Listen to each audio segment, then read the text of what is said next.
Today we'll be installing one of our flat panel retrofit kits into an existing 2x2 fluorescent troffer inside an office building. Let's begin. First, let's take a look at what comes included in the kit. We've got the fixture, brackets, trim pieces, safety cables, a relamping label, and everything needed to do the wiring. We'll start by cutting all incoming power to the fixture.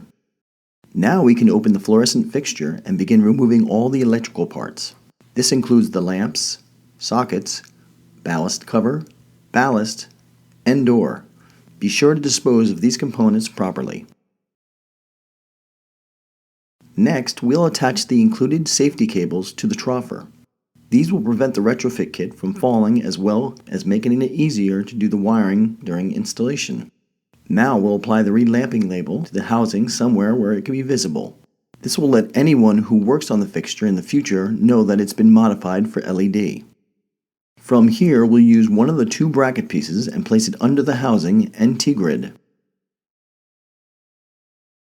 We can now prepare the retrofit fixture for wiring.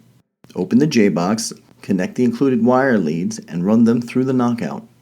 Be sure to place the wire protection grommet into the knockout to avoid damaging the wires.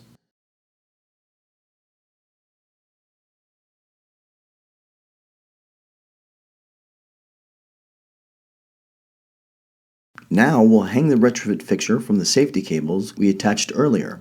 Once it's securely attached to the cables, we can begin making our wiring connections. Next, we'll place the panel firmly into the housing and insert the other bracket between the housing and the T-grid. From here, we can insert the two trim pieces to each side of the housing. Finish up by restoring power to the fixture and ensure that everything is working properly.